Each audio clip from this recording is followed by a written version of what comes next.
नमस्कार, हिमाचल दस्तक में एक बार फिर आपका स्वागत है। मैं हूं आपके साथ मस्तराम डलैल। पेश करते हैं हिमाचल प्रदेश की प्रमुख खबरें। राज्य में नई पंचायतों के गठन पर उठे विवाद के कारण हिमाचल प्रदेश की 38 ग्राम पंचायतों के चुनाव पर संकट खड़ा हो गया है और इस फेरिस्त में और पंचायतें भी शामिल हो सकती हैं। दरअसल इसे लेकर हिमाचल प्रदेश की सरकार ने अब डिप्टी कमिश्नर को पत्र लिख दिया है, जिसमें कहा गया कि हिमाचल प्रदेश हाई कोर्ट से पारित आदेशों के चलते जिन पंचायतों के नई पंचायतों के गठन को लेकर पूरी तरह से प्रक्रिया नहीं अपनाई गई है, उनमें चुनाव नहीं होंगे। और आरंभिक सूचना की प्रदेश की 38 पंचायतें ऐसी हैं जिनमें नई पंचायतों के गठन के दौरान, हालांकि ये कुल 16-17 पंचायतों के वहां से प्रभावित हुए लोग हिमाचल प्रदेश हाई कोर्ट पहुंचे थे और उन्होंने कहा था कि हम नई पंचायतों में नहीं जाना चाहते। इसी के चलते प्रदेश हाई कोर्ट ने कहा था कि जिन पंचायतों में प्रोसीजर फॉलो नहीं हुआ है वहां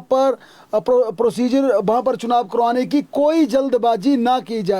यही कारण है कि हिमाचल प्रदेश हाई कोर्ट के पारित आदेश का संज्ञान लेते हुए राज्य सरकार ने अब पत्र लिखकर कहा है कि ऐसी पंचायतों में चुनाव फिलहाल नहीं होंगे। हालांकि ये 16 पंचायतें आरंभिक बताई गई है, जिसकी कहा गया है कि 2 से 3 पंचायतें एक नई पंचायत के गठन के बाद प्रभावित हुए हैं। और जो आरंभिक अभी आंकड़ा जो डिस्ट्रिक्ट एडमिनिस्ट्रेशन की तरफ से जो सरकार को भेजा गया है, उसके अनुसार हिमाचल प्रदेश के शिमला जिला, हमीरपुर जिला, सोलन जिला, चंबा जिला और मंडी जिला की 38 पंचायतें ऐसी हैं जहां पर प्रोसीजर फॉलो नहीं किया गया है नई पंचायतों के गठन को लेकर।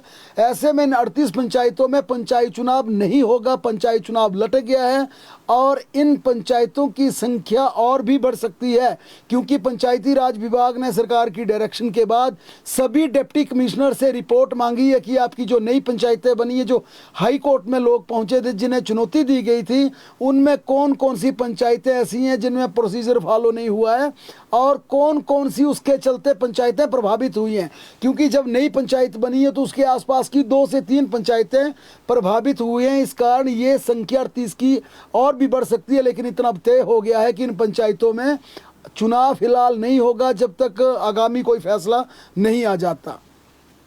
इसी बीच राज्य सरकार ने हिमाचल प्रदेश के अन्य ग्राम पंचायतों में चुनाव के लिए, जो कि हिमाचल प्रदेश हाई कोर्ट उसके बाद सुप्रीम कोर्ट ने पारित आदेशों में कहा कि 31 मई से पहले प्रदेश में चुनावी प्रक्रिया संपन्न करवाई जाए। और इसके लिए आज राज्य सरकार की तरफ से डिप्टी कमिश्नर को पत्र लिख दिया गया, जिसमें कहा गया कि 7 अप्रैल से पहले रोस्टर जारी कर दिया जाए। 7 अप्रैल से पहले रोस्टर जारी करना होगा, ये सरकार ने लिखित आदेश जारी कर दिया। हालांकि जो नई पंचायतें जिनका हम जिक्र कर रहे हैं, 38 पंचायतें जो आइडेंटिफाई हुई हैं जहां पर प्रोसीजर का लैप्स है, प्रोसीजर फॉलो नहीं हुआ है, उन पंचायतों का ना तो रोस्टर इशू होगा ना ही उनमें चुनाव होगा। लेकिन बाकी अन्य 3000 से ज़्यादा पंचायतों में चुनाव संपन्न करवाने के लिए 7 अप्रैल से पहले रोस्टर जारी करने की चिट्ठी सरकार ने डिप्टी कमिश्नर को आज लिख दी है। राज्य सरकार ने टोल दरों में बदलाव कर दिया है और इसकी एक्साइज टैक्सेशन डिपार्टमेंट ने नोटिफिकेशन जारी कर दी है। और इसके अनुसार पिकअप, टैक्सी, 3 व्हीलर और छोटे हाथी, इनको जो मुख्यमंत्री ने भी आज कहा कि इनसे टोल नहीं लिया जाएगा। 12+1 पैसेंजर वाहन का 100 रुपये किराया लगेगा। मिनी बस का 300 रुपये प्रतिदिन 24 घंटे का शुल्क होगा। डबल एक्सल ट्रक का 320 रुपये और ट्रिपल एक्सल ट्रक को 570 रुपये टोल पर देने होंगे। राज्य के सीबीएसई स्कूलों में कार्यरत एसएमसी के तहत नियुक्त किए गए शिक्षकों के भविष्य को लेकर शिक्षा विभाग में मंथन तेज हो गया है। स्कूल शिक्षा निदेशालय ने सरकार को प्रस्ताव भेजकर इन शिक्षकों को फिलहाल यथावत वहीं पर रखने के लिए कहा गया है और बाद में इन्हें चरणबद्ध तरीके से समायोजित करने की सिफारिश की है। और इसी बारे में चिट्ठी भी लिख दी है, जिसमें कहा गया कि एसएमसी के तहत लगे टीचर्स को, जो इस समय सरकारी सीबीएसई के स्कूल घोषित किए गए हैं, वहाँ पर कोई एसएमसी अगर टीचर्स वहाँ पर कार्यरत है तो उसे वहीं रखा जाएगा, उसे डिस्टर्ब नहीं किया जाएगा। बाद में, यानी कि बाद में जब पॉलिसी बनेगी, बाद में जो व्यवस्था लाई जाएगी, फिर फेज्ड मैनर से उनके बारे में निर्णय लिया जाएगा। इस बार राज्य स्तरीय हिमाचल दिवस समारोह रिकांगपिओ के पुलिस मैदान में आयोजित किया जाएगा। हमने पहले भी इस पर आपको खबर दी है और आज मुख्य सचिव संजय गुप्ता ने इस समारोह की तैयारियों को लेकर समीक्षा बैठक आयोजित की, जिसमें इस कार्यक्रम की पूरी रूपरेखा तय की गई। हिमाचल प्रदेश हाई कोर्ट ने टीजीटी शिक्षकों को अंतरिम राहत देने से इनकार कर दिया है, जिसमें शिक्षकों ने खुद ही डीम्ड पीजीटी मानकर सीबीएसई सब कैडर की भर्ती प्रक्रिया में शामिल होने की अनुमति मांगी थी। न्यायाधीश अजय गोयल की अदालत ने स्पष्ट किया कि अंतरिम राहत के लिए 3 शर्तें होना मैंडेटरी हैं। प्रथम दृष्टया मामला सुविधा का संतुलन और अपूर्णीय क्षति याचिकाकर्ताओं के पक्ष में नहीं दिख रही। अदालत ने कहा ऐसी राहत देना न्यायिक औचित्य के खिलाफ होगा, क्योंकि इससे एक श्रेणी के लोगों को भर्ती में शामिल कर लिया जाएगा जिनका कानूनी अस्तित्व फिलहाल उस पद के लिए नहीं है। हिमाचल प्रदेश में इस बार शराब महंगी हो गई है। एक्साइज डिपार्टमेंट ने 2026-27 के लिए शराब की दरें तय कर दी हैं। अंग्रेजी शराब की दरें अधिकतम 105 रुपये प्रति बोतल तक बढ़ी हैं, जबकि रेगुलर ब्रांड की शराब के दाम 10 रुपये से लेकर 30 रुपये तक बढ़ाए गए हैं। इसके तहत ऑफिसर चॉइस शराब सबसे कम 10 रुपये महंगी हुई है, जबकि ब्रांड वाली की दूसरी शराब 100 रुपये से भी ज़्यादा महंगी कर दी गई है। और ये भी कहा गया कि हिमाचल प्रदेश में एमआरपी से ज़्यादा कोई भी वेंडर किसी भी वाइन शॉप पर किसी भी वाइन का ज़्यादा शुल्क नहीं लिया जाएगा, यानी जो एमआरपी पर जो एमआरपी लिखी होगी उससे ज़्यादा शराब की कीमत नहीं वसूली जाएगी। हिमाचल प्रदेश सरकार ने राज्य के सरकारी मेडिकल कॉलेज नाहन, हमीरपुर, नेरचौक और चंबा में रिटायर्ड प्रोफेसर को फिर से नौकरी देने के आदेश जारी कर दिए हैं। इन्हें प्रति माह 2.5 लाख रुपए का वेतन दिया जाएगा। ये तमाम प्रोफेसर इसलिए रखे जाएंगे ताकि इन मेडिकल कॉलेज में पीजी के कोर्सेज शुरू किए जा सकें। हिमाचल प्रदेश विधानसभा का बजट सत्र आज अनिश्चितकाल के लिए स्थगित हो गया। बजट सत्र के अंतिम दिन अपने संबोधन में मुख्यमंत्री सुखविंदर सिंह सुक्खू ने कहा कि पहली बार भी इस बार भी नया व्यवस्था परिवर्तन देखने को मिला, क्योंकि प्रदेश के इतिहास में पहली बार मुख्यमंत्री, मंत्री और विधायकों का और उच्च अधिकारियों के वेतन में कटौती का फैसला विधानसभा में लिया गया। बजट सत्र में इसका खुलासा किया गया। मुख्यमंत्री ने कहा कि हमने डीजल और पेट्रोल में कोई सेस अभी नहीं लगाया है और ना ही हम फिलहाल सेस लगाएंगे। मुख्यमंत्री ने बड़ा ऐलान करते हुए कहा कि हमने सिर्फ ये शक्तियां सरकार को दी हैं जिसमें अधिकतम 5 रुपए की सीमा तय की है, लेकिन ये सेस फिलहाल हमने नहीं लगाया है। मुख्यमंत्री ने साफ कहा कि 5 रुपए का सीधा मतलब है कि सरकार 1 पैसे से लेकर 5 रुपए तक कभी भी पेट्रोल डीजल में सेस लगा सकती है, लेकिन उन्होंने ये भी स्पष्ट कर दिया कि फिलहाल हम इन परिस्थितियों में पेट्रोल डीजल पर सेस नहीं लगा रहे हैं। ये सरकार के पास सिर्फ शक्ति आई है जो कभी भी भविष्य में लगा भी सकती है, नहीं भी लगा सकती है। मुख्यमंत्री ने फिर संकेत दिए कि प्रदेश को आत्मनिर्भर बनाने के लिए और सख्त फैसले लिए जाएंगे। उन्होंने इसके लिए प्रदेश की जनता और विपक्ष सबका सहयोग मांगा। राज्य सरकार ने आज विधानसभा बजट सत्र के आखिरी दिन सदस्यों के वेतन और पेंशन से संबंधित विधेयक पारित कर दिया। इस नए कानून के तहत दल बदल के दोषी पाए जाने वाले विधायकों के पेंशन भत्ते रोक दिए जाएंगे।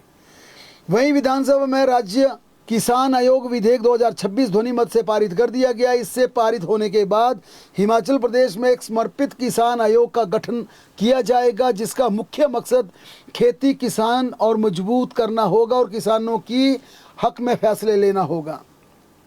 आज विधानसभा में प्रश्नकाल के दौरान कांग्रेस की विधायक कमलेश ठाकुर और संजय रतन ने अपनी ही सरकार को लेकर, खासकर पीडब्ल्यूडी को लेकर कई बड़े सवाल उठाए। प्रश्नकाल के दौरान देरा से कांग्रेस की विधायक व मुख्यमंत्री की पत्नी कमलेश ठाकुर ने उनके क्षेत्र में 5 सड़कों के अधूरे काम का मामला प्रमुखता से उठाया। कमलेश ठाकुर ने कहा कि चंडीगढ़ की जिस कंपनी को सड़क निर्माण का ठेका दिया गया है वह इसे लेकर बिल्कुल गंभीर नहीं है। उन्होंने आरोप लगाया कि इस कंपनी की नालायकी के चलते क्षेत्र में अव्यवस्था का माहौल बना हुआ है। धूल मिट्टी उड़ने से लोगों का जीना दूभर हो चुका है, लोगों का पैदल चलना मुश्किल हो गया है।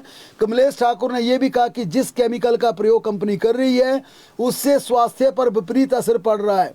विधायक ने कहा कि इस कंपनी के खिलाफ कड़ी से कड़ी कार्रवाई होनी चाहिए। वहीं ज्वालामुखी से कांग्रेस के विधायक संजय रतन ने भी कहा कि जिस कंपनी को हिमाचल प्रदेश सरकार ने 26 सड़कों का पैकेज दिया है उसे उत्तराखंड की सरकार ने ब्लैक लिस्ट कर दिया है। इस कंपनी की ओर से काम को आउटसोर्स कर दिया गया है।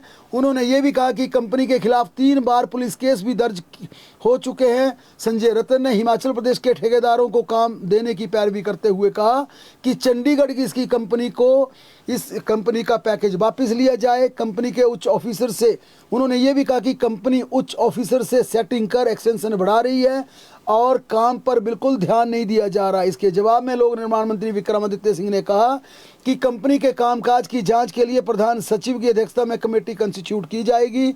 अगर कमेटी की रिपोर्ट संतोषजनक नहीं पाई गई तो टेंडर रद्द कर दिया जाएगा। वहीं इस मुद्दे पर मुख्यमंत्री सुखविंदर सिंह सुक्खू ने कहा कि पंजाब के कई लोगों ने हिमाचल प्रदेश में सड़क निर्माण के ठेके ले रखे हैं, जबकि यह हिमाचल की भौगोलिक परिस्थितियों से सही तरीके से वाकिफ नहीं है। उन्होंने कहा कि पंजाब से आने वाली कंस्ट्रक्शन कंपनियां बड़ी बड़ी मशीनें लाकर हिमाचल प्रदेश में खुदाई करती हैं, जिससे हिमाचल प्रदेश में लैंडस्लाइड की संभावनाएं और ज़्यादा बढ़ रही है। उन्होंने कहा सरकार विचार करेगी कि भविष्य में कंपनी की कैपेसिटी को देखते हुए सिर्फ 1 या 2 सड़कें ही अधिकतम एक कंस्ट्रक्शन कंपनी को या किसी कॉन्ट्रैक्टर को दी जाएं। कांगड़ा के विधायक द्वारा गगल एयरपोर्ट के भूमि अधिग्रहण को लेकर किए गए सवाल के जवाब में मुख्यमंत्री सुखविंदर सिंह सुक्खू ने कहा कि कांगड़ा को टूरिस्ट कैपिटल बनाया गया है। पर्यटन को बढ़ावा देने के लिए गगल एयरपोर्ट का विस्तार 1377 से 3010 मीटर किया गया है। उन्होंने कहा कि हमने ये तय कर दिया है कि जिनके नाम पर ज़मीन होगी हम उन्हें ही सिर्फ मुआवजा देंगे और इसी के तहत 1960 करोड़ की राशि का आवंटन कर दिया गया है। लेकिन उन्होंने स्पष्ट किया कि जिनके नाम ज़मीन नहीं होगी उन्हें किसी भी सूरत में मुआवजा नहीं दिया जाएगा। प्रदेश में गगल एयरपोर्ट का विस्तार 77 साल के बाद हो रहा, मुख्यमंत्री ने ये बड़ी बात कही। विधायक डॉक्टर जनक राज और सुखराम चौधरी द्वारा नर्सरी टीचर्स ट्रेनिंग के बारे में सवाल किया गया, जिसका जवाब देते हुए शिक्षा मंत्री रोहित ठाकुर ने कहा कि एनटीटी गाइडलाइंस के मुताबिक नर्सरी टीचर्स ट्रेनिंग के लिए 2 साल का डिप्लोमा अनिवार्य है। मनाली के विधायक भुवनेश्वर गौर द्वारा सेब उत्पादन का मामला सदन में उठाया गया, जिसका जवाब देते हुए राजस्व मंत्री जगत सिंह नेगी ने कहा कि प्रदेश के सेब उत्पादक किसानों के हितों को ध्यान में रखते हुए आयातित सेब पर लगाए जाने वाले शुल्क में कटौती के संभावित प्रभावों का किसी अनुसंधान व संस्थान के माध्यम से औपचारिक आंकलन नहीं करवाएगा। शाहपुर के विधायक केवल सिंह पठानिया द्वारा निविदा आवंटन बारे पूछे गए सवाल के जवाब में डिप्टी सीएम मुकेश अग्निहोत्री ने कहा कि पिछले 3 वर्षों में सोलन स्थित वेबकाज लिमिटेड को 1366 लाख रुपए की 15 निविदाएं आवंटित की गई हैं। कुटलैहड़ के विधायक विवेक शर्मा द्वारा प्रवेश शुल्क के बारे में सवाल किया, जिसका जवाब देते हुए डिप्टी सीएम मुकेश अग्निहोत्री ने कहा कि प्रदेश के वाहन पंजाब में आते जाते हैं, उन्हें टैक्स ज़्यादा पड़ता है तथा वहीं जब पंजाब की बसें हिमाचल में आती हैं तो उन्हें भी कम टैक्स पड़ता है।